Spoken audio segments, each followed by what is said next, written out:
evening, baseball fans, and welcome once again to Kiwanis Park for live Cable 5 coverage of the 1986 Canadian Senior Men's Baseball Championships.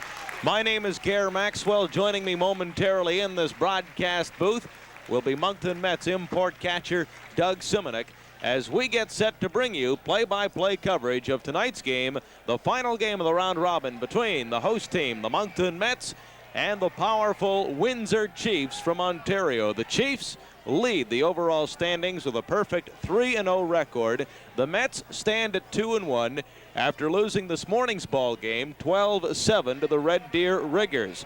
What that means is that Moncton, in order to earn a spot in tomorrow's national championship game, will have to beat the Windsor Chiefs tonight and score 14 runs in the process. That's as a result of the tie-breaking procedure here at these 1986 Canadian Senior Men's Baseball Championships. As I mentioned, Doug Simonek joining me tonight on the telecast. We've been here the last couple of evenings. We've watched a couple of pretty good ball games, Doug, especially last night's when the Mets came back to beat the Halifax Capitals in dramatic fashion 4-3. But here tonight, they've got to score 14 runs or they can forget the gold medal or any hope. A difficult task here. 14 runs, like you said, won't be an easy venture for them to try to overcome. Fecto's stepping in. And Doug, we have another capacity crowd on hand here at Kiwanis Park. And for those of you watching at home, sit back in your living rooms and enjoy this one, because this is what it all boils down to. As we mentioned off the top of the program, the Mets need to win this ball game and have to score 14 runs in the process in order to advance to tomorrow night's national championship game for the gold medal. Larry Leclerc to face Laurier Fecteau. First pitch of the ball game, and it's inside for ball one. Fecteau 1 for 14 in the series. Been on base twice, so we got to get something out of Laurier. That pitch was down low, ball two. Laurier Fecteau does have a good eye at the plate, and I think, Doug, the best thing he can do in a slump is try to work a walk. Or move up on the plate. He's been standing well off home plate. That pitch inside, but called ball, or strike one rather, so the count is now 2-1 to the Mets' leadoff hitter, Laurier Fecteau, the center fielder. Leclerc kicks and deals. That's low and inside for ball three. So Fecteau has now worked the count to 3-1. It's a good move by Laurier Fecteau to kind of move the count to 3-1. He hasn't been swinging the bat too well. Hopefully he can draw a walk. That one was high for ball four. So Laurier Fecteau is on board right away to start this ball game. Hopefully for the Moncton Mets, it's a sign of good things to come, as number 37, Bill Lee, steps into the batter's box. Fecteau over at first base, as you see, is a dangerous threat to steal. He, of course, is the fastest man in Atlantic Canada on the base paths. But, Doug, I imagine he's up against a pretty good catcher tonight in number 22 of the Windsor Chiefs, Mike Wilson. He's having a pretty good series, as you say, Gare. He's a big guy. He's got a pretty decent arm, and he swings the bat awful good. What we need to do is create some offense early here. Here's the pitch from Leclerc. Fecteau was moving way off the bag, but did not go. Ball one to Lee. The pitch was up from Leclerc. The 1-0 delivery now. And Leclerc seems to be experiencing some control problems. 2-0 now, the count to the Mets' second hitter in this inning, number 37, Bill Lee. I wouldn't look for Bill Lee in this situation to be swinging. I hope he's taken. 3-0 the count now. Leclerc having trouble finding the strike zone. And the Windsor third baseman, Johnny Ivan, going over to have a chat with Leclerc, give him some words of encouragement. Catcher Mike Wilson out there as well.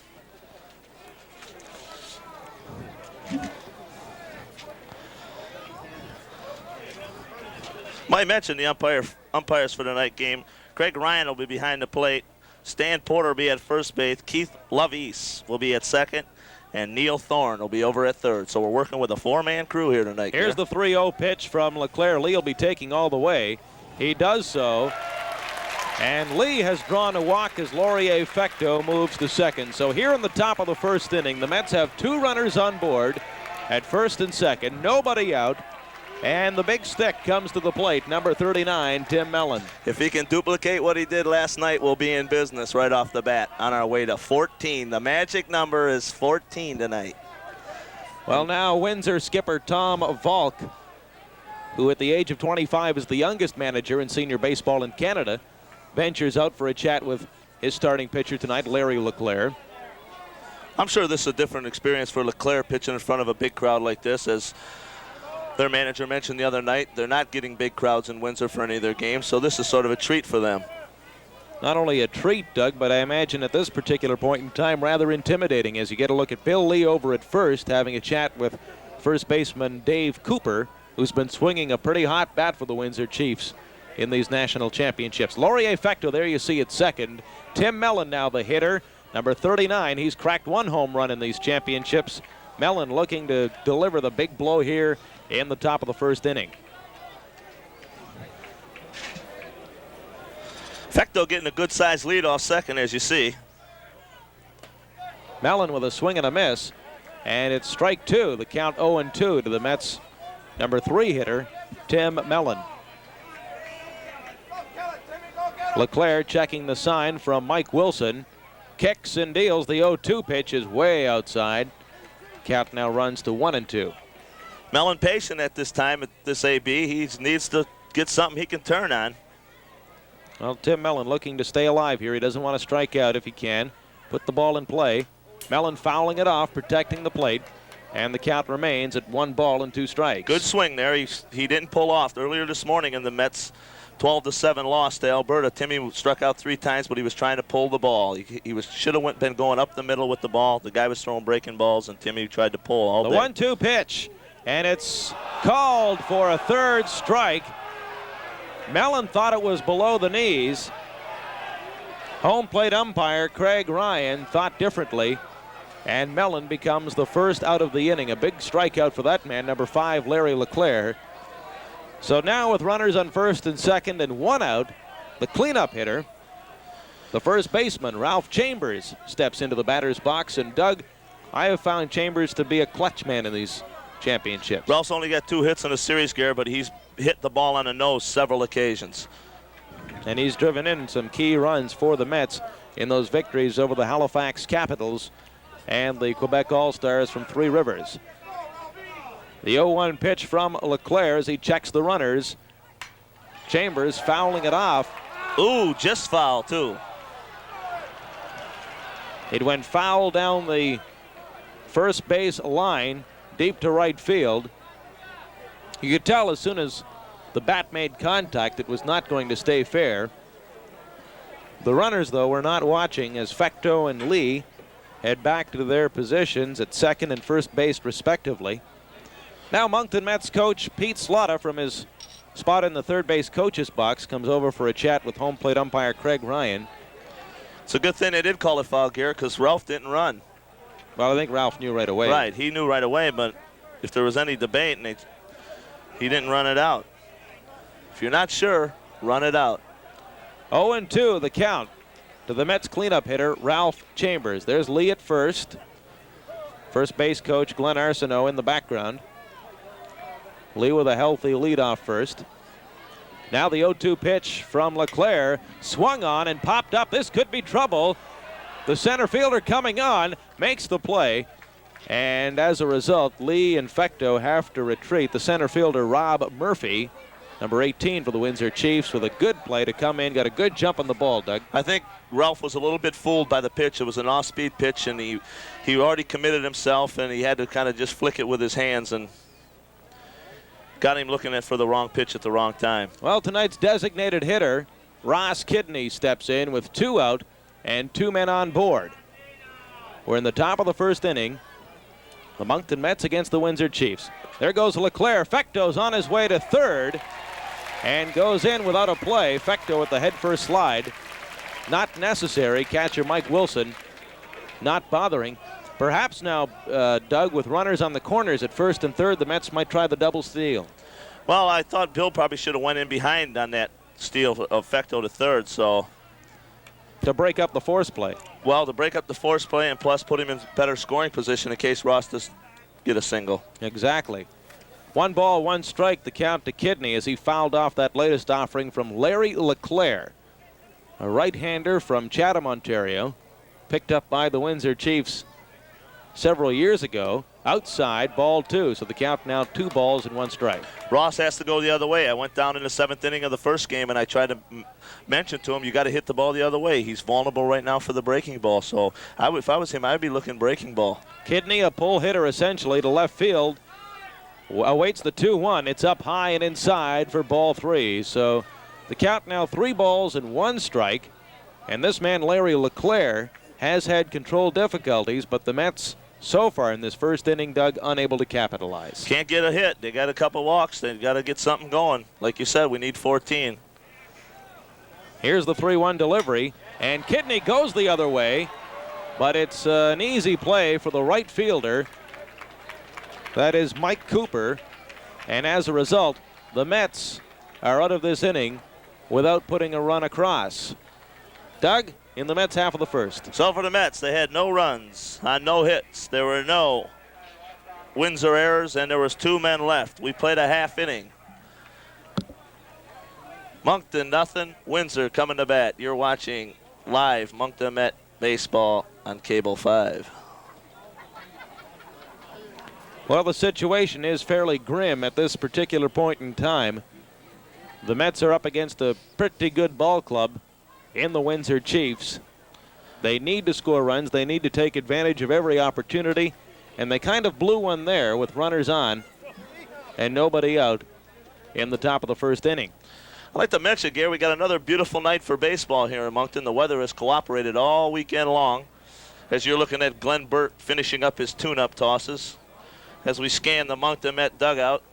Little Joey Daly there. Terry Beek blowing the bubble gum. Bobby LeBlanc, the trainer, did a fine job this season.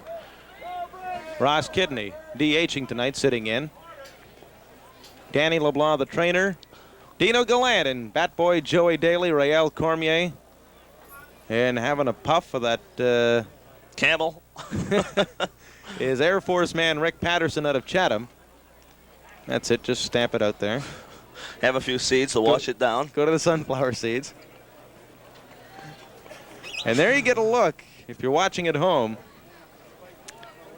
The crowd on hand at Kiwanis, they're jammed in like sardines here. I just got that feeling tonight, Garrett, could get interesting as the game goes along. I think the Mets are going to score some runs. They didn't look too nervous the first AB. Too bad they didn't capitalize, but... Well, let's see what Glenn Burt can do here as he steps in to face the leadoff man for the Windsor Chiefs, number 18, the center fielder, Rob Murphy. Burt checking Ronnie Hardy for the sign, and it's in there for a ball. Looked pretty good from up here. The umpire, Craig Ryan, a little late in making the call, I thought, Doug. Yeah, I thought it was a pretty good pitch. Burt coming in again high, ball 2, so the count 2-0 to the leadoff man, Rob Murphy. Murphy with an unusual stance, Doug. Yeah, he's a little closed at the plate and a little spread out.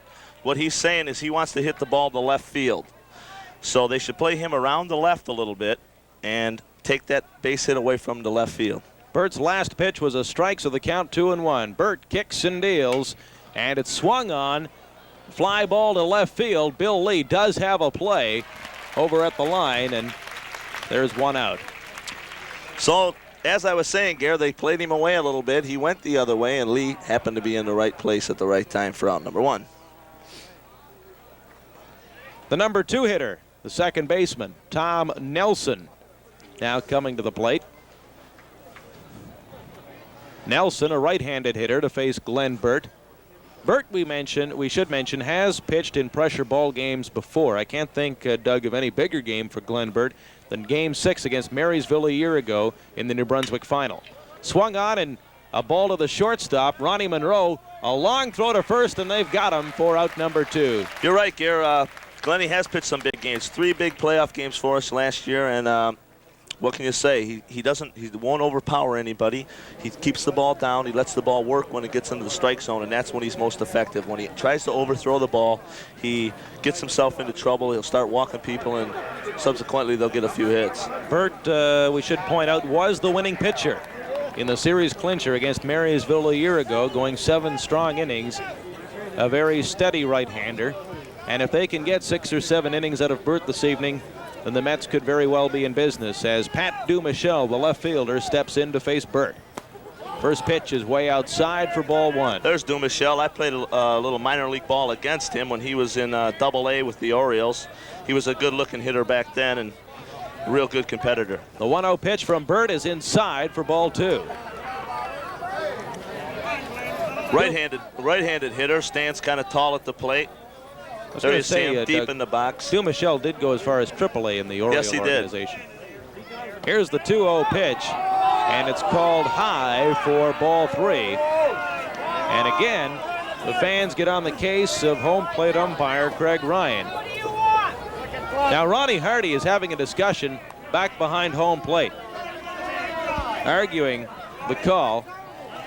Well, you did something like that in the States, you're out of the game if you're the catcher. Turn around and put your mask up against the home plate umpire's mask. Unfortunately, we did not get a shot of that as Hardy was arguing face-to-face with home plate umpire Craig Ryan, and Dumichel walks on 4 pitches. The designated hitter now, Paul Rutke, will step in. Apparently, Glenn Burt wanted no part of Pat Dumichel there, Doug. No, I don't think he did, but I don't know why he wants any part of Rutke either. He's having a big series here.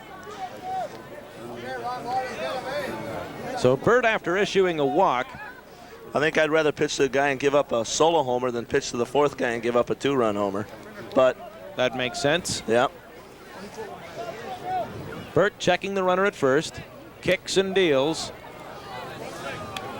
And it's inside for ball 1. Wind blowing from left to right tonight. So anything hit to right center might carry out there. Here's the 1-0 pitch. And it's called low for ball 2. So Glenn Burt has tossed 6 straight balls. Got to find it. You don't want to get yourself in too big of a jam against this ball club. Paul Rutke, the designated hitter, with Pat Dumichel over there at first. Here's the 2-0 delivery from Burt. And he's calling it a strike, even though, Doug, you have to admit it looks like it's, from our vantage point anyway, and we're behind home plate, that was way outside. Must have been on the black of the plate, Gare. Must have just nipped the corner. So Burt with a gift from the home plate umpire, the 2-1 pitch, and that's called strike 2. So apparently Ryan giving Burt the outside part of the plate. Well, he must have had a little brain cramp, Glenn Burt, for about 6 pitches. Now he's got it back together, and he's found the strike zone. The 2-2 pitch to Paul Rutke. Swung on and chopped foul in front of home plate. It went off Rutke's foot. So Dumichel will retreat to first. I have not been real impressed, not knocking the umpiring. I have not been real impressed with the umpiring in the whole series. You're talking the Canadian Senior Championship Series, and it's been a little shaky. I have found in particular the home plate umpiring to be inconsistent at best. Well, last night the guy did a good job, balls and strikes, but saves and outs, he didn't have it. The 2-2 pitch from Burt is fouled off to the back screen. So the count remains 2 balls and 2 strikes to the designated hitter, number 9, Paul Rutke. And there you see Pat Dumichel going back to first base once again. There was no complaint of Neil Thorne last night's balls and strikes. In last night's 4-3 Mets victory, he did a good job balls and strikes. I think what they were debating was his safe and out calls at the plate. Glenn Burt stares in for the sign from Ronnie Hardy. 2 balls, 2 strikes, 2 outs in the inning as Burt deals. Swung on and hit foul.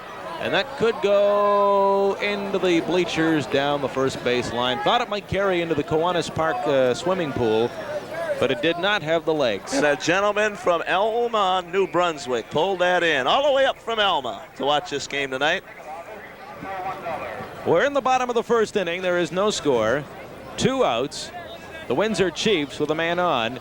And Glenn Burt checks the runner and deals. The runner's on his way. Hardy with the throw to second. And he's in time. No. It looked as though the umpire was going to call him out, Doug.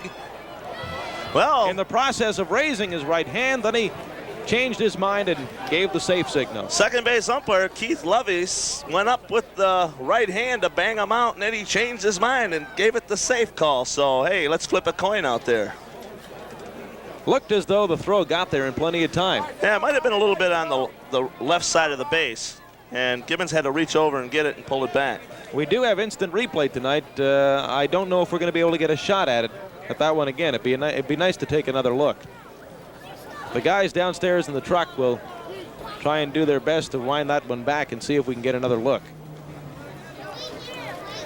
So the count now stands at 3 balls and 2 strikes to Paul Rutke, number 9. Here's the payoff pitch from Glenn Burt.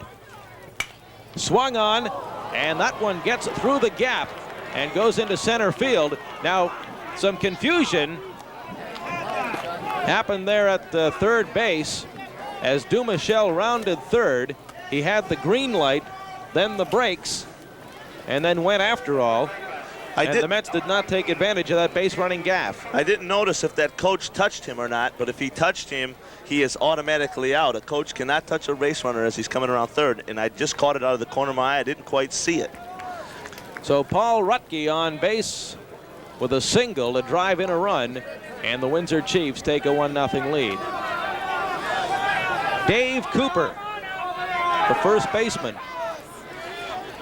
steps into the batter's box. And the hometown fans are getting a little restless. Burt deals, strike 1.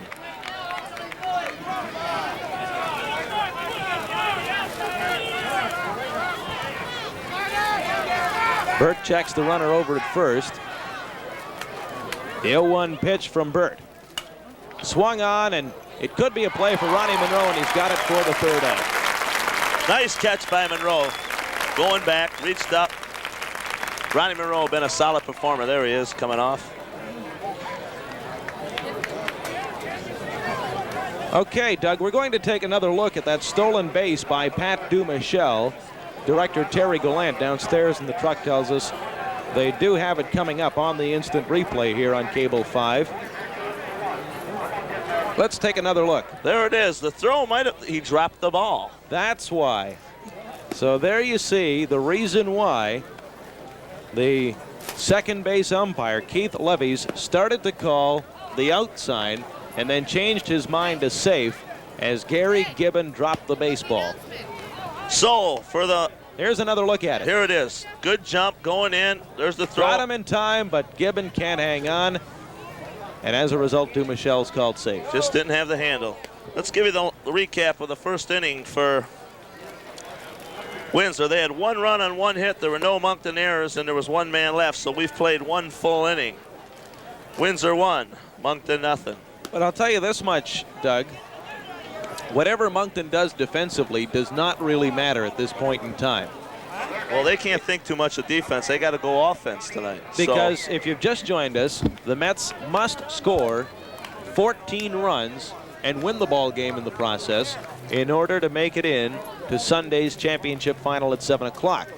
That's because the Mets lost this morning 12-7 to the Red Deer Riggers. So Red Deer, with a win over Halifax earlier today, 10-4, have a 3-1 mark.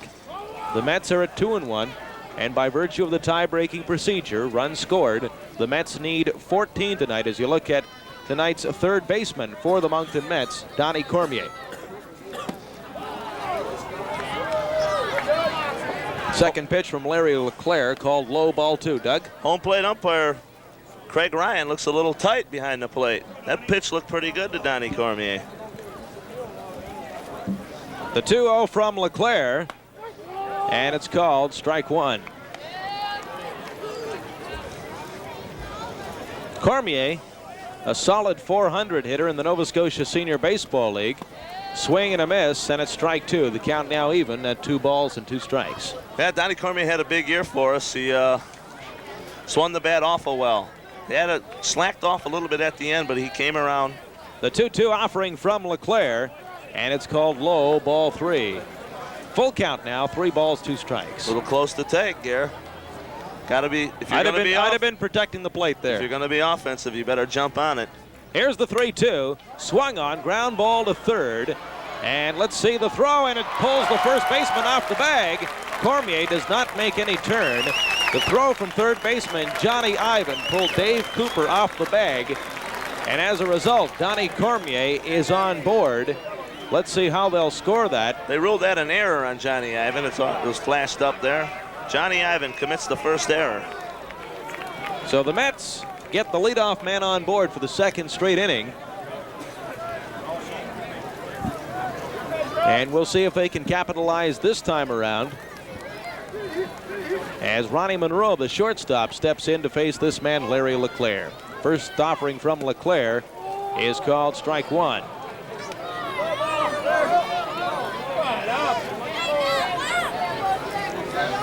A runner on, nobody out here in the top of the second. You're watching Moncton Mets baseball on Cable 5 with Gare Maxwell and Doug Simonek. Cormier stealing second, and he's in without a throw from catcher Mike Wilson. Ball was in the dirt. Wilson couldn't come up with it, and Cormier goes in easily with a stolen base. This Charlie Bourgeois passing by our booth. Charlie, of course, defenseman with the St. Louis Blues, still unsigned at this point. And one of my favorite players still, Gary. Even if he's unsigned, he can come and play on my team. The 1-1 pitch from LeClaire as he checks the runner Cormier at second.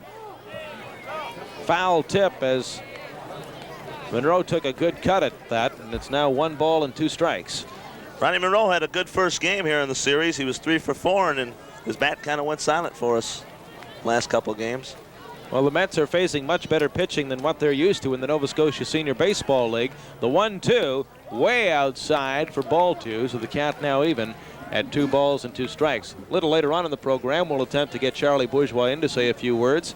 Charlie was at this morning's game, soaking up a few rays. Yeah, when watching the Moncton Mets lose to Red Deer. A chopper down to third, and they've got Cormier hung up between second and third. Doug, Cormier's hung up, a base running gaff as he tries to slip by, and now Monroe is on with a fielder's choice. And a bad break there for the Moncton Mets. Well, not a good base running move. Donnie knows that any ball that's hit to his right, he should be holding up on. Make sure it goes through the infield. Any ball hit to his left, he's releasing and coming over to third.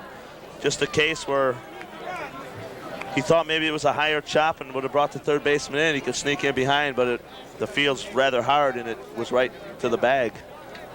Ivan did boot it a little bit, but recovered in time to make the play on Donnie Cormier as they had him hung up there between second and third. So there's now 1 out, a man on, and catcher Ronnie Hardy, number 34, steps in to face Larry LeClaire.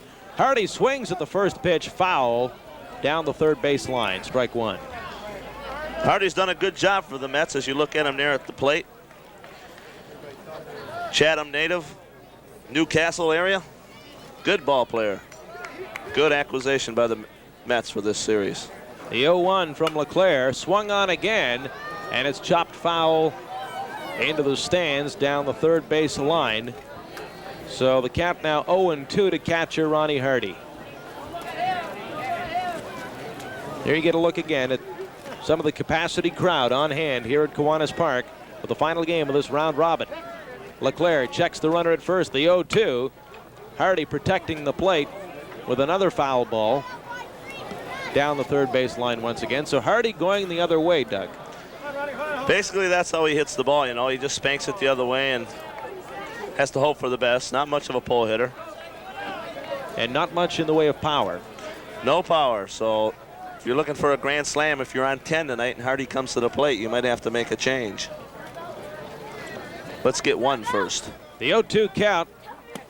Pitch is inside for ball 1. Hardy, I think, helped home plate umpire Craig Ryan make the call as he bailed out. Yeah, I think so. Here's the 1-2 now from Larry LeClaire. Swung on, and there's a base hit into left field as Hardy went the other way. He had chopped 3 of them foul and finally puts one into fair territory. Maybe Bill could come up and deliver the big hit. He's been the hottest man in the tournament. That's right. Bill Lee has been swinging a hot bat, and he's on the on-deck circle as Fecto fouls one off, so the count is now even at 2 balls and 2 strikes. Good swing by Laurier there. Ball might have been up a little bit, but he had a good swing. What do you say we got here tonight, Gare? Maybe 3,000?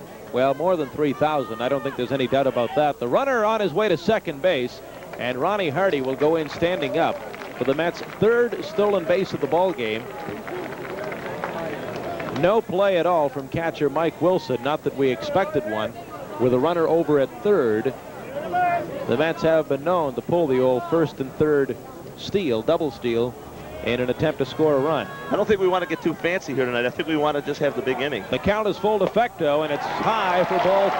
So Laurier Fecto works a walk out of Larry Leclerc, and the bases are loaded for number 37, Bill Lee, with 2 outs here in the top of the first. Well, I hope Bill doesn't have the Kiwanis Park jinx.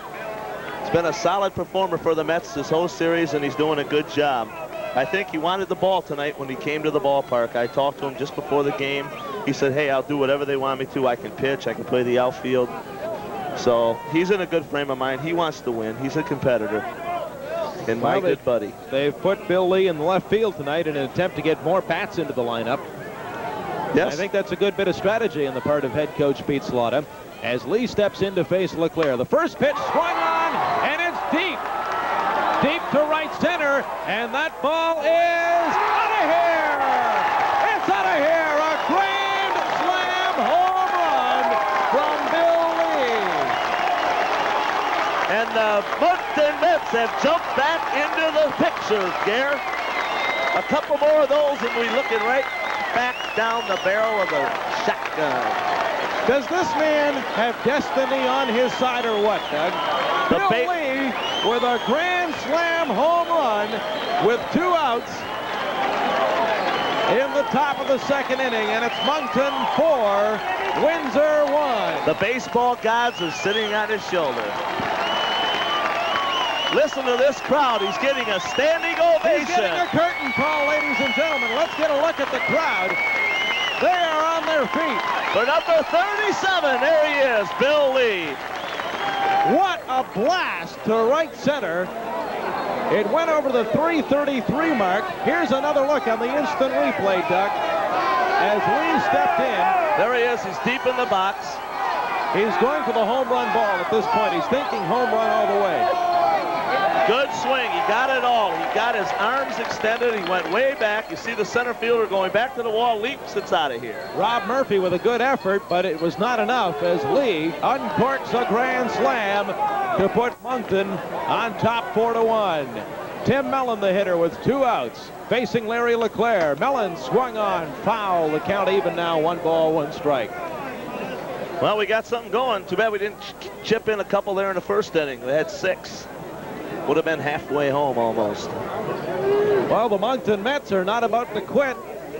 They need 14 runs tonight in order to make it to the championship final. The ball outside, 2-1 now, the count to Tim Mellon. Every at-bat in this ball game means something, Doug Shimonek. You got that right, Gare. Every at-bat does mean something, and I'll tell you, if Timmy can get something going here, we might get a big rally going again. Outside again, 3-1 now, the count to Tim Mellon. 3 balls and 1 strike. The deal from Leclerc, and it's ball 4. Mellon is on board with a walk. And number 54, Ralph Chambers, will make his way to the plate. Ralph, like we said, been hitting the ball pretty good. As you look at Tim Mellon down at first, this crowd ready to break loose at any time with another big blast. I'll tell you, Doug, I am still a little shaken up by that home run. It was almost as if it was written in a script. The way this man, Bill Lee, has been such a factor throughout these national championships. The first pitch to Chambers, swung on a high fly ball. He's popped it up to the third baseman, Johnny Ivan, and Ivan hangs on to make the play. But a big inning here for the Moncton Mets, Doug Shimonek, as they score 4 runs on Bill Lee's grand slam homer to take the lead 4-1 at the end of an inning and a half. What's the line? 4 runs on 2 hits. There were no wins or errors, and there was 1 man left on. So we played 1.5. Mets 4.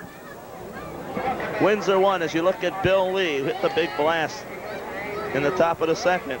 And you know what's so unusual about that home run? He just doesn't hit many at Kiwanis Park. He usually uses his home run power on the road, something he has found intimidating about Kiwanis Park or something. Well, you mentioned it, Garrett. It's like it's written in a novel, eh? It's the script's all written for him. I'll tell you right now, with a 4-1 lead and the big boost of confidence from the hometown crowd, 14 runs could be a possibility if the Mets can minimize their mistakes and take advantage of each and every opportunity, as you get a look at Glenn Burt, completing his warm-ups in preparation for this second inning. Well, what we have to do, like you mentioned earlier in the broadcast, in the telecast rather, you don't have to worry about the defense. We have to concentrate on every at-bat, make every single at-bat count, get a rally going, and somebody step up and deliver. If you win 14-13, you still won and you still made it into the final. Right on. The bronze medal means diddly squat at this point. Moncton's going for the gold, and they have to do it tonight here against the Windsor Chiefs. Here's the replay again of Lee going deep. The delivery from LeClaire, and there it is. Arm extension out. Murphy back to the track, leaps, can't get it. Grand slam home. I think that's where the raised wall at Kiwanis made a difference, Doug. Yeah, I think so, Gary. You know, if it was a short fence, he could have got back, leaned over, and maybe caught that ball. That's right. The fences here at Kiwanis have been raised some 6 feet, and I think that had a big factor in that grand slam from Bill Lee.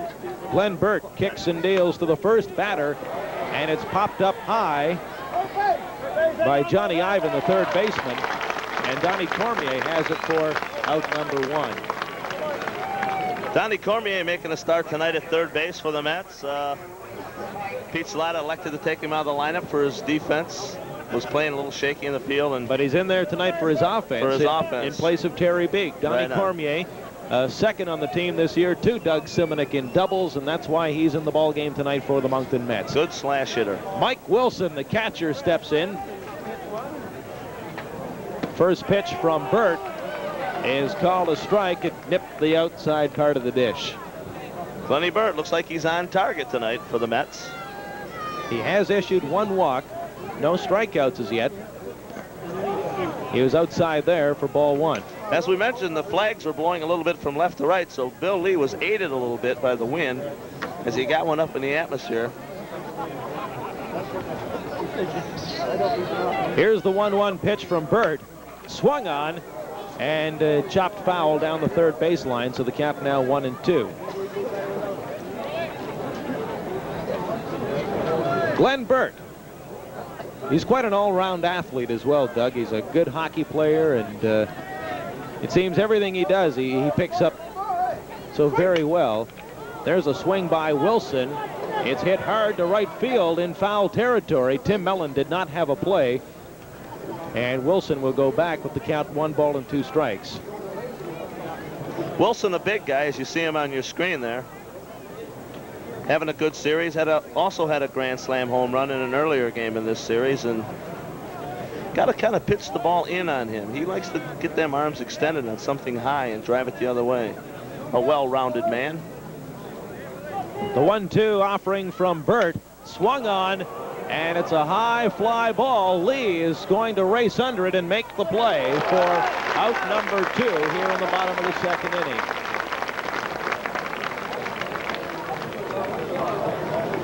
Bill Lee is, I'm sorry, Doug, but Bill Lee is truly out in left field tonight. Yes, he is.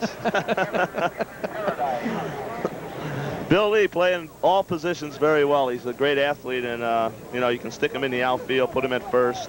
Kevin Paradis, the shortstop, now at the plate for the Windsor Chiefs. First pitch is called a strike. Paradis, the number 8 hitter in the Windsor lineup. The 0-1 from Burt, swung on, foul back, strike 2.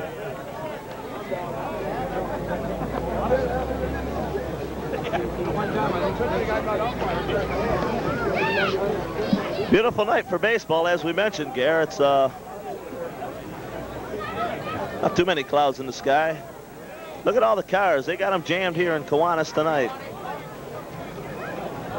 Burt stares in for the signal from Ronnie Hardy. Here's the 0-2 delivery, and it's high for ball 1. The count now 1-2 to the shortstop, Kevin Paradis of the Windsor Chiefs. Little chin music there. The Moncton Mets 4, the Windsor Chiefs 1. You're watching Moncton Met Baseball live on Cable 5. Ground ball to third. Donnie Cormier has it. He'll make the play to first for the third out of the inning. And as a result, the Windsor Chiefs go down 1-2-3. So after 2 complete, It is Moncton 4, Windsor 1, and now taking over the play-by-play duties for your third inning. My sidekick here in the broadcast booth, Doug Simonet. Thanks, Gare. Well, the Mets got to get some more going. They got to score 14 here tonight. As you look at Larry LeClaire, the starting pitcher for the Windsor Chiefs. The Windsor Chiefs using their fourth starter tonight here in this round-robin portion of the tournament. The Mets dropped the heartbreaker this afternoon, 12-7 to Alberta. Coming into the booth, Charlie Bourgeois, good friend of mine. Charlie, here's a mic here for you. Strap that other one on over there and have at it. You.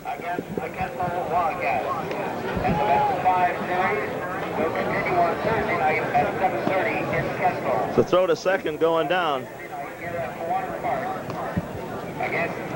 Mets 4 runs on 2 hits. Windsor 1 run on 1 hit. Ross Kidney be leading it off for the Mets here in the third inning. Well, Charlie, we got to score 14. What do you think? Listen, you people saw us play this winter, the pesky Blues. We were down a few times, down 5-2 one game with about 10 minutes left. We came back. It's never over till it's over. Kidney takes a slider for a strike, and it's 0-1. Yeah, you got to believe. As they say, it's not over till the fat lady sings. Is that what they say? That's what they say. Where's the fat lady? Stuck in the turnstiles. Foul out of play back over towards the swimming pool area. And it's 0-2. Outfield playing Kidney to pull, playing him rather deep. Right-handed hitting Kidney, looks at the 0-2. Swing and a miss, went for a bad one out of the strike zone, so 1 up and 1 away for the Mets here in the third. That'll bring up Donnie Cormier. Great to see this crowd again, isn't it, Doug? Yeah, good. Full house. Good crowd, Charlie, here. People coming out and supporting this baseball. It's just too bad the Mets dropped that heartbreaker today. I saw you in the stands, and yeah, I enjoy, it comes down to the defense. It's like any sport, hockey, football, or baseball, that defense, and unfortunately the big air opened the door. But listen, it's still not over here. Cormier looks at a fastball for strike 1.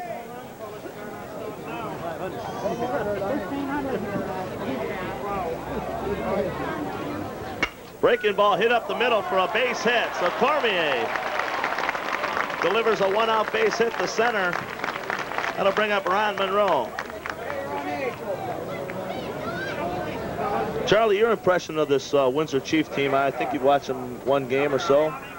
What do you think of their ball club? No question, some good athletes out there. I recognize a few of the guys that played some good hockey, major, junior. So there's some good athletes, good ball players. But I don't think they're that much better than our own local team here. Monroe looks at a fastball high, and it's 1-0. Yeah, it's too bad we dug ourselves in a hole there this morning. I think we could play some ball with this team right even into the finals. It is unfortunate. I felt bad for Real Cormier, who's he's pitched great all summer, and he had his big chance maybe under the spotlight here with the biggest crowd he's probably ever pitched in front of, and it's unfortunate he really couldn't show how good a pitcher he is.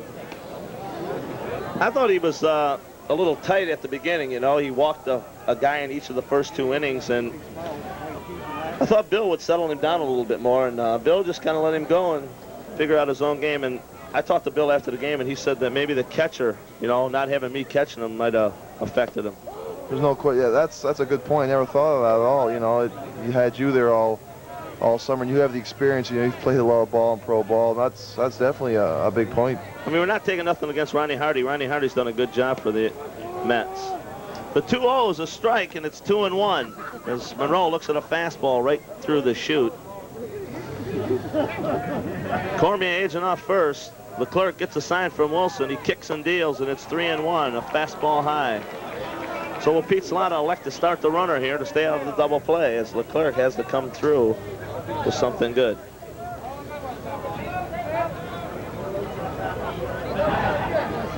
He steps off the slab.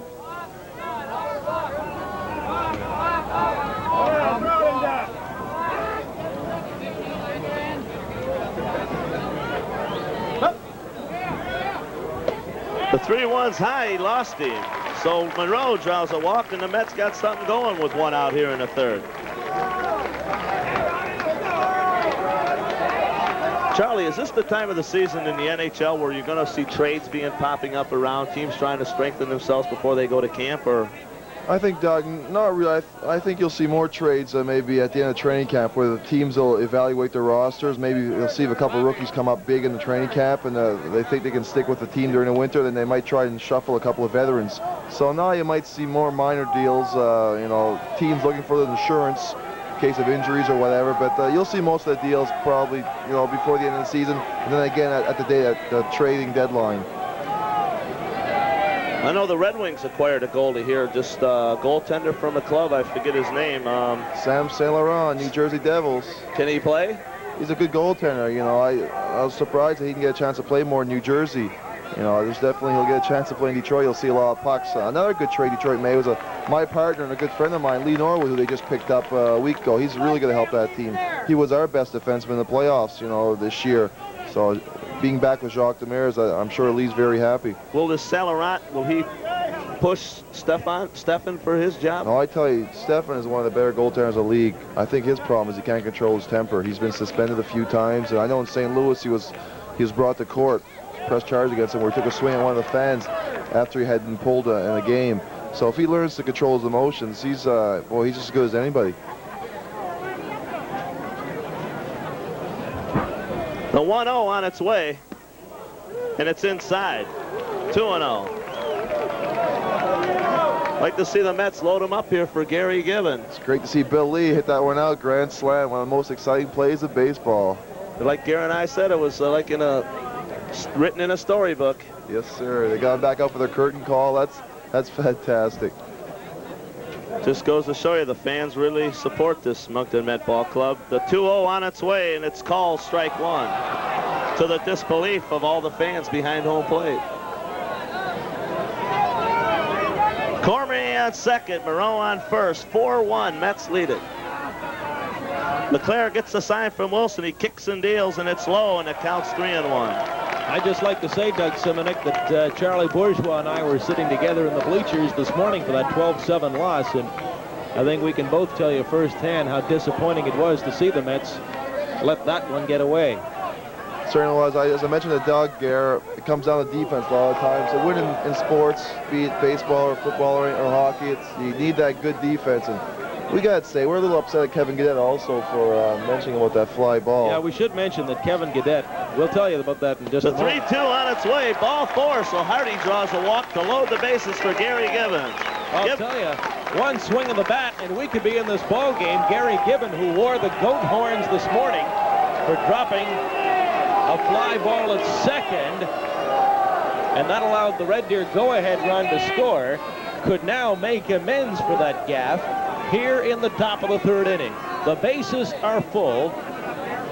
There is one out for Gary Gibbon, who has homered in these national championships. The Windsor bullpen, who will now get up and do some work. That's going to be all for... I was going to say Windsor skipper Tom Balk goes out to give Larry LeClaire the hook, we believe. Got a relief pitcher trotting in from the bullpen. I can't see his number yet. We'll let you know who he is in just a minute. Tell you, Charlie and I, as Charlie was just saying, we were watching Gary Gibbon camp under that fly ball this morning, the one in the seventh inning with 2 outs that he mishandled. And as the ball went up, Kevin Gaudette, who was sitting behind us, says, "Don't miss it," which is probably the worst hex you can put on anyone in sports. It's like when the guy has a no-hitter going in the top of the ninth, and you start mentioning the no-hitter, bang, base hit, or a shutout in the last minute of a hockey game. Well, he has that shutout going. Oh, they score. It's always the way, it seems. And it was unfortunate what happened to Gary Gibbon. But I know that Moncton Mets coach Pete Slotta put it best after the ball game when he said, "Hey, we have won as a team, we'll lose as a team. Gibbon's play was not the only one that cost us the ball game in any way. There was a number of situations that did not come together at the right time for the Moncton Mets this morning. As a result, we'll just take our lumps and go after the Windsor Chiefs tonight, and that's what the Mets are doing here in the top of the third inning with a 4-1 lead. The base is full for Gary Gibbon. Let me add a little bit of something on that play, Gary, of Gary Gibbon's pop-up. It's hard to go after a pop-up when you're drifting to your right as a middle infielder and going back. Job for us throughout his career, and I'll never knock him. But that was one particular play where he should have maybe went back, raced out, and then turned around and got the ball coming back into the infield.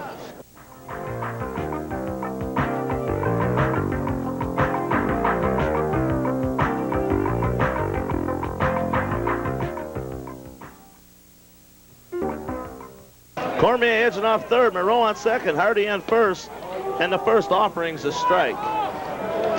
Outside part of the plate from Buchanan, and it's a called strike to Gary Gibbon. Good point from Charlie Bourgeois, and that Pete Slaughter puts Gary Gibbon back in the ball game to give him an opportunity to make up. Inside, a squeeze Gibbon on the 0-1. They're going to the plate. They score a run. Another run's coming across now, and 2 runs have scored as Gibbon punts his way on board with a squeeze. The Mets take a 6-1 lead. Well, little Pete's a lot of baseball there. He went with a squeeze play, and it worked out. Buchanan tried to go to the plate, threw a little low, got between the legs of Wilson, and that allowed Cormier and Monroe to scamper home with the 5th and 6th runs, and it's a 6-1 lead. That's baseball, Doug Simonik. That's baseball. Give an error on the pitcher. 2 runs in, and it brings up Laurier Fecteau. I think it was Donnie Cormier as well, the lead runner, Doug, who jarred the ball loose from catcher Mike Wilson. So Fecteau is up now. Men on second and third, still 1 out. The Mets with a 6-1 lead. Don't turn off this television set. We've got ourselves a ball game as the Mets look to come back here and make it into Sunday's championship final. Wow. What action here at Kiwanis. The Mets are playing like a team possessed here. Somebody's obviously giving a good speech here to get them going before this game. The lords of baseball are on their shoulder. We kept saying time and time again, Charlie.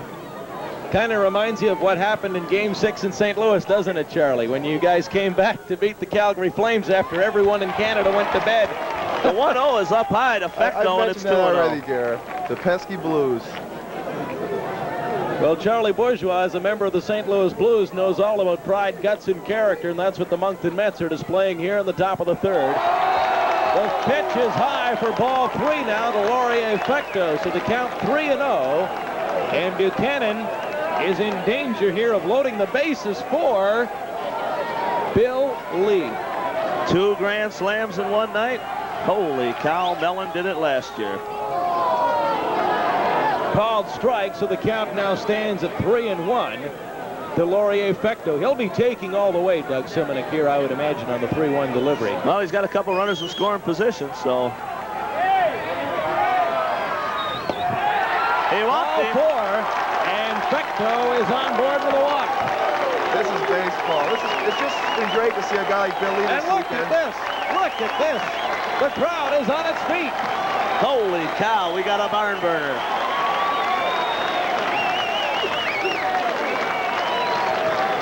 Number 37, Bill Lee. 1 grand slam tonight. Can he make it 2? Do you know Bill Lee's just got to be loving this?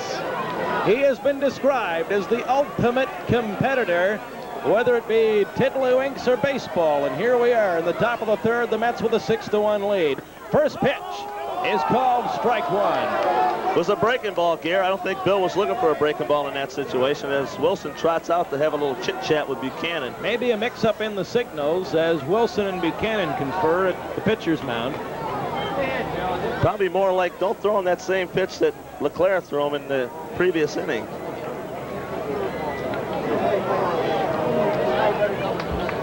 Bill Lee in a position to do some more damage here for the Moncton Mets in the top of the third. The 0-1 pitch on its way from Buchanan as he checks the runners. Lee takes inside, strike 2. Well, he's got to move the ball now, Gary. He's in a hole. He just got to slap it somewhere, make some contact. Lee looking to protect the plate with the bags full here in the top of the third inning. Way outside, Lee with a ground ball to second, and they're not going to have a play. The ball getting away from second baseman Tom Nelson. All the runners are safe. Another run comes across, and it's now Moncton 7, Windsor 1. What can you say? Bill Lee, 0-2, just had to move the ball. He hit a chopper. And it brings up the ever-so-dangerous Tim Mellon. And a former neighbor of Charlie Bourgeois. Charlie? Former teammate, not a bad hockey player in his time also. Big and strong, and boy, can he hit. Boy, wouldn't this be an opportunity for Tim Mellon to uncork some of that massive power. And again, Mike Wilson, the catcher, going out to talk to pitcher Buchanan. And now Mellon will trot down the third baseline to have a chat with Pete Slaughter. So the bases are loaded. It is 7-1 Mets. Tim Mellon at the plate, only one out here in the top of the third. One swing of the bat, Garen, we're almost there. 14's the magic number. Mellon looking to go downtown, swinging a miss. Pulled his head a little bit, like I was trying to get him to stop doing this morning, and there he is, back at it again. Needs to keep that head down, that front shoulder in there. Let's see the 0-1 pitch from Buchanan. Fastball inside, strike two. Mellon taking on the pitch. Timmy 0 for 1 in the ball game. Struck out in the first and walked in the second. Getting over $500 tonight, 50 cents, $3 last chance. Here's the 0-2 delivery now from Buchanan. Kicks and deals. And did he go around? Yes. Called out on strikes is Tim Mellon. He tried to check his swing. Could not stop in time, and as a result, Mellon goes down on 3 straight pitches. Well, that'll bring the first baseman and the Mets cleanup hitter, number 54, Ralph Chambers, to the plate.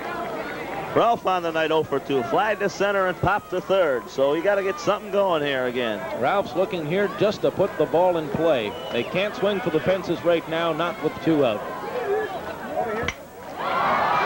Chambers lifting a fly ball, the center fielder. They don't see it. Murphy, they don't see it. Yes, finally, the right fielder on the play, Mike Cooper, does draw a beat on it. That was the center fielder's ball, Doug.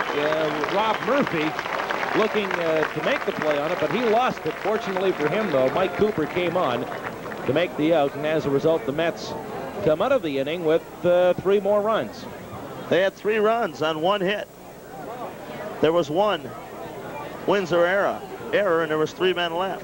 So we've played 2.5, 7-1. We're halfway home. Halfway home for the runs, 7. And we should point out, Doug, that if the Mets score 13 runs, they still might be able to make it because they would be tied with Red Deer for the runs for, but it would all depend on the defensive runs. For the moment, Moncton has the advantage, but let's say Windsor here piles up a few runs in this ball game, then that could have a bearing. The safe number to watch for here is 14 as far as the offense is concerned. Right.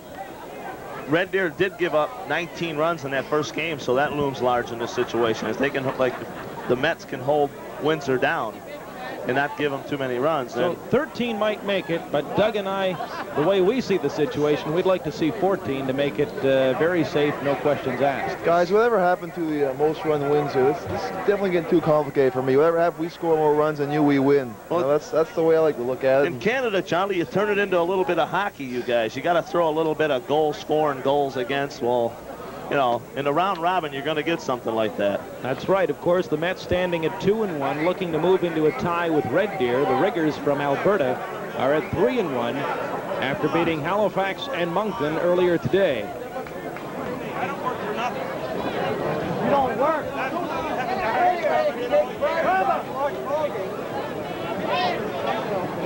Mike Cooper leading it off here in the bottom of the third for Windsor. Glenn Bird on the mound. He's gone all the way. Bird's first pitch is swung on, foul ball.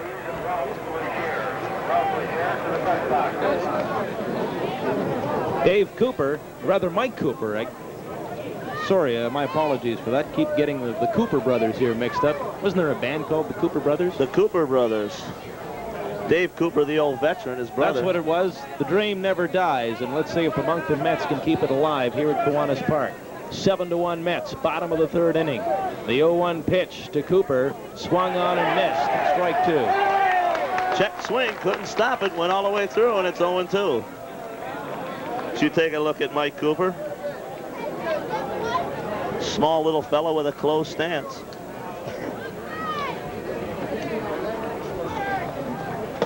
outside, ball 1. Lenny Burt tried to nibble on that outside corner. Didn't get it. As the buzzard strolls on by the booth. He's all over today.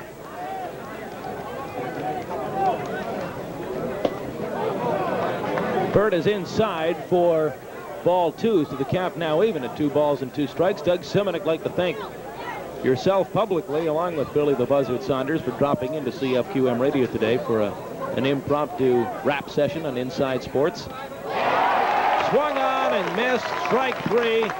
The first out and the first strikeout for Glenn Burt here in this ball game as Cooper goes out on strikes. 1 down here in the top of the 3rd. That brings the center fielder, Rob Murphy, up. I'd like to add, Gare, it was a pleasure being down there, and it was a pleasure doing a little bit with Buzzard and yourself. Always full of compliments. Murphy trying to bunt his way on board. Will it go foul? No. It stays fair. Ronnie Hardy, the catcher. Unfortunately, you did not see it in your screen at home, but there was a chance that the ball might roll foul, and Hardy was waiting to watch it and see if it would, but it did not. So as a result, Murphy bunts his way on board to get something started for Windsor here in the bottom of the 3rd inning. Murphy could be a base-stealing threat here, Gare, but with the score 7-1, I wouldn't think they would have him going in this part of the game. But like I say, it's a little bit early, and you never know. Tom Nelson, the second baseman, steps in to face Glenn Burt. 1 down here in the bottom of the 3rd. The Mets leading 7-1. You're watching Moncton Mets baseball live with Gare Maxwell and Doug Simonek. Swung on, fly ball to center field. Laurier Fecteau has it for out number 2. And as we mentioned, joining Doug and I in the broadcast booth for this 3rd inning is St. Louis Blues defenseman Charlie Bourgeois. What are the hot dogs here? We have 3 hot dogs. Not a chance. You're on the big U.S. ticket. You buy for us. Haven't you heard? I haven't got a contract. You should have heard about that. You're the sports director down there. Burt goes over to first base to keep the runner Murphy close. What about it, Charlie? When are you going to sign that deal with St. Louis? I'm waiting for the deal. As it is now, we're not much further than we were back in June. Harry's not talking? Harry's not talking to me. He must be talking to somebody, but not me. Harry Ornest, the owner of the Blues, known for having rather short arms and deep pockets, particularly when it comes to dealing with his hockey players. Makes Harold Barr look like a big spender. The 1-0 pitch from Burt is way outside, and a nice block on the play by Ronnie Hardy. Hardy had to come over by about 3 feet to his knees, Doug Simonek, and block that baseball. Good defensive move by Ronnie Hardy. He got in front of the ball, kept it in front of him, and kept the runner from advancing another base. The tools of ignorance. Count now 2-0 to Nelson, the second baseman. Burt with the pitch, and it's chopped foul down the 3rd baseline. Charlie, it must be kind of interesting when you play a season in the U.S. and you make all that U.S. dinero, and then you come back to Canada and switch it in for a little bit of that Canadian dinero. You get a bigger pile than what you turned in. So that's all about. It's certainly nicer coming back than is going there, changing those Canadian dollars to American dollars. I know. I got to go through it this week myself. The 2-1 pitch from Burt, and now a base stealing attempt. Do they have him? No. Hardy's throw was off the mark. Gibbon could not corral it in time, so credit Rob Murphy with a stolen base. So with 2 outs, a good time to run, and Murphy was on the go and picked him off another base. Has Hardy thrown out a runner in these championships, Doug? I think he might have one attempt. I have to check on that. The 3-1 pitch was high for ball 4, so Nelson is on board. Or make that Pat Dumichel. And now the cleanup man, Paul Rutke, steps in. He is the designated hitter. While we have a moment, Doug Simonek, let's thank Pepsi Landry and Bob Warner for supplying some of the beverages up here at the broadcast booth location at Kiwanis Park. Yeah, the old Moosehead rep, he can come through every once in a while, and Pepsi Landry's a good man. He comes through with a Pepsi on occasions. You're watching Moncton Mets baseball live on Cable 5 tonight. Gare Maxwell, Doug Simonek, and as we mentioned, Charlie Bourgeois joining us here for the third inning. The Mets lead it 7-1, but Windsor threatening. 2 outs here in the bottom of the third. Men on first and second, the cleanup hitter Paul Rutke at the plate to face Mets right-hander Glenn Burt. First pitch is high for ball 1. Crowd unhappy once again with the call. Doug? Breaking ball hung a little bit. And as we mentioned, the home plate umpiring has been a little bit shaky in this. Well, hopefully we can get Dave McManus up here and he can clarify how the umpiring has been to us later on this evening. The 1-0 delivery from Burt is low, ball 2.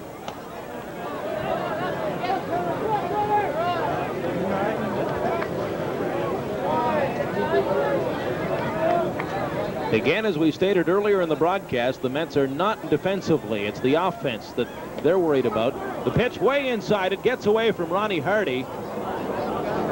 And the runners advance to second and third with 2 out. And I think we're going to have to credit that as a passed ball. Isn't that a coincidence, Gary? You just said they're not concerned defensively. What happens in the first pitch is a pass ball. And once again, we have the fly pass overhead, kind of like Shea Stadium, Doug Simonek, but with the lumbering 747s making their way past Kiwanis Park. The Moncton Airport's hot tonight. Charlie, I'll be following you pretty close this winter in the USA Today newspaper, and when ESPN shows a game or two, I'll be on that. Just don't pick them in the hockey pools. And I always look for you in the penalty section of the line score. I try to count up how many penalties you get per game. Usually you get 3 or 4. Listen, Doug, if I can't score a goal or get an assist, I've got to get my name in there somewhere. Let the people back in Moncton know I'm still playing. Paul Rutke walks, gentlemen, and now we have the bases full for the number 5 hitter, Big Dave Cooper, the first baseman. So there are 2 outs.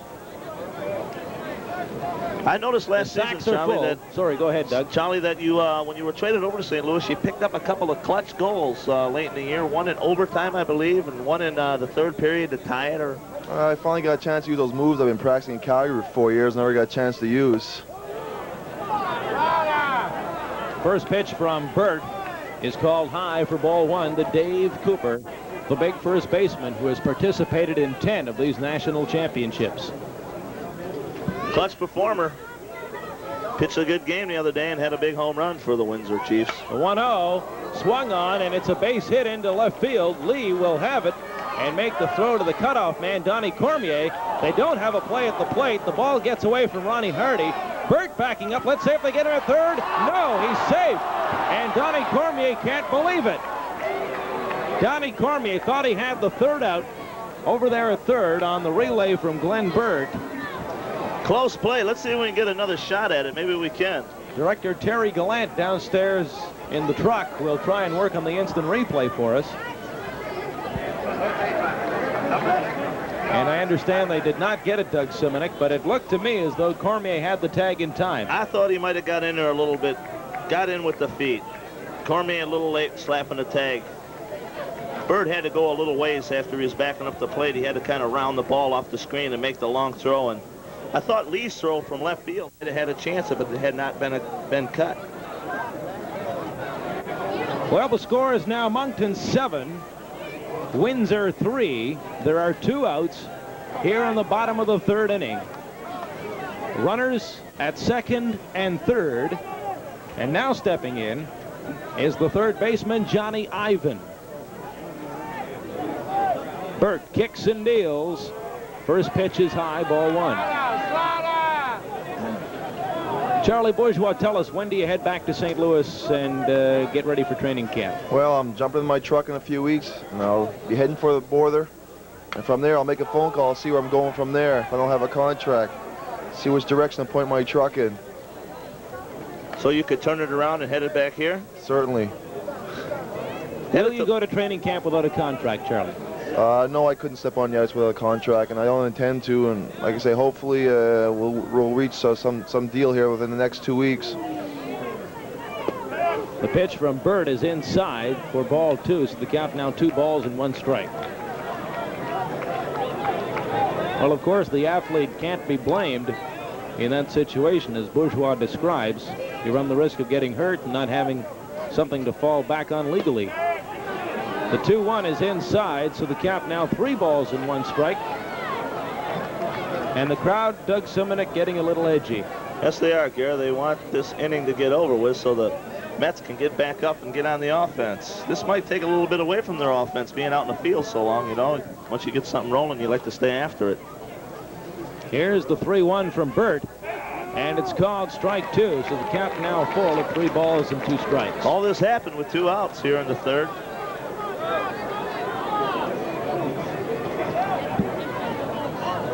Burt checking the signs with catcher Ronnie Hardy. Burt kicks and deals on the payoff, and it's called strike 3. He's out of there. So Johnny Ivan looks at a called 3rd strike. Burt's 2nd K of this ball game, and the Moncton Mets allow 2 runs to come across. They still lead this ball game 7-3. You're watching Moncton. So we should have maybe done it right this year. I don't want to make any hindsight's 2020. We had a win without them. That's fine, but there's some ball players that would have helped. This. Well, a shot gets through the pitcher, Glenn Burt, as Paradis is on board with a base hit. Go ahead, Buzz. I think we've seen this Windsor team, and we know what they got to draw from. You know, they're drawn from a big area. They play 70 baseball games from the start of the year. What do we play? You know, we don't play that many baseball games. We draw from a small area. They have a little longer season.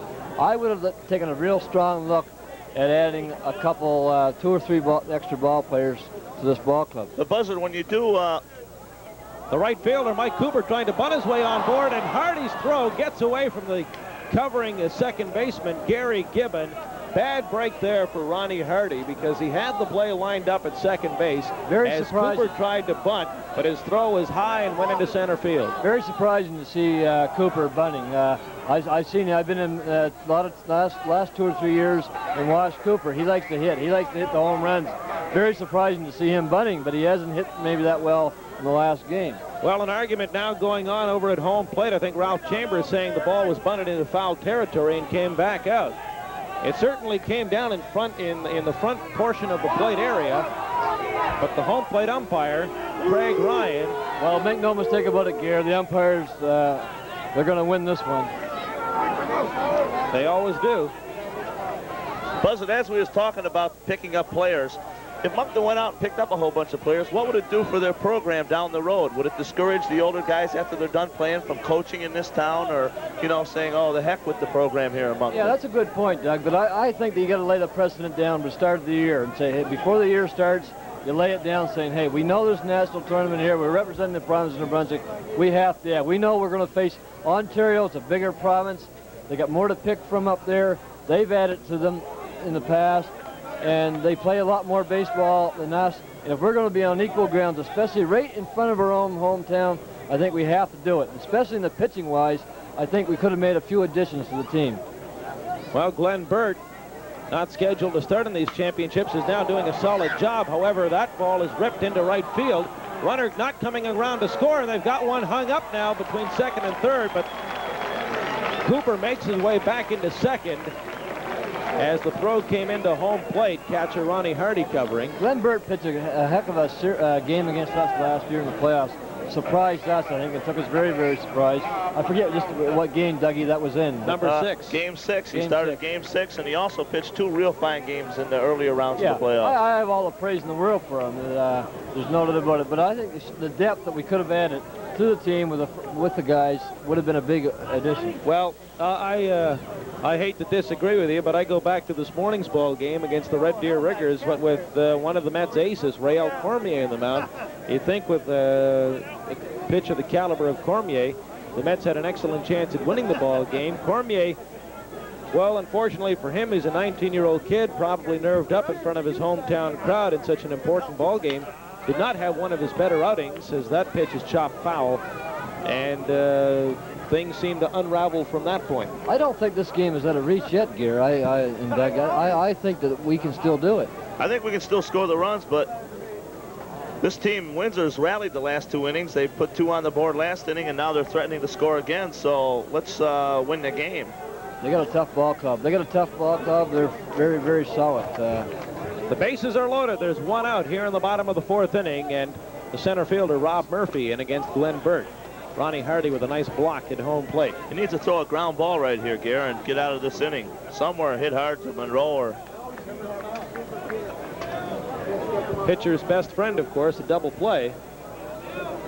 He's got to come down in the strike zone with the pitch. Is that what you're saying, Buzzard? Bill Lee, I'm wondering what the situation is with his arm. Well, he told me beforehand that his arm was good and he would take the ball if they wanted him to take it. Now, you know, they elected to go with Glennie Burt, and Bill's ready. I know he's ready. He's chomping at the bit out there. You can just look at him loping around in left field, and he wants it. Burt kicks and deals to Murphy. Ground ball to second. Gibbon mishandles it. They get one, but a run comes across, and it's now 7-4. Gibbon could not corral that baseball over at second base. It was tailor-made for a double play, Buzzard. Well, that's not the Gary Gibbon that I know about. Gary Gibbon was with me when we won the national championship in '81 and played superb. And as you know, he made the big error this morning, but that's not the Gary Gibbon that I know. Those things happen. They happen to major league ball players. God forgive them. Pat Dumichel, the left fielder, in now to face Glenn Burt. With 2 out here in the bottom of the 4th inning. Runners on the corners. Dumichel's had a lot of experience in pro ball, Dougie, as you well know, and he played in Italy 1 year for sure. Yeah, he's the kind of guy that one swing of the bat, he could tie it up. One swing of the bat goes high for the third baseman, Donnie Cormier. He's waving everybody off, and Cormier drops the baseball. Cormier dropped the baseball, and another bad break in the infield for the Moncton Mets as another run comes across. It's now 7-5 Moncton. Donnie Cormier waved everyone off. Maybe, Doug, he should have let Ronnie Monroe handle that ball. That's Ronnie Monroe's ball all the way, I feel. I feel the shortstop should be able to push anybody off the ball he wants to at any time. If the shortstop thinks he can get the ball, he holds precedent in the infield over anybody else. Well, Donnie Cormier seemed very certain, but I think it got caught up in the wind somewhat, Billy Saunders. It was hard to tell from my angle. I got blocked up with a post, unfortunately, guys. Well, that's 2 defensive miscues here in the bottom of the 4th inning, and it's now 7-5 Moncton. The mishandled double play ball by Gibbon. These guys got to be checking the wind at all times here, Gary, in this ballpark, because it can change every inning. And, of course, that missed fly ball by Donnie Cormier. Now it's short. Monroe has it. Goes to second for the force. Very nice play by Ronnie Monroe. That's what the Mets need defensively. We needed that.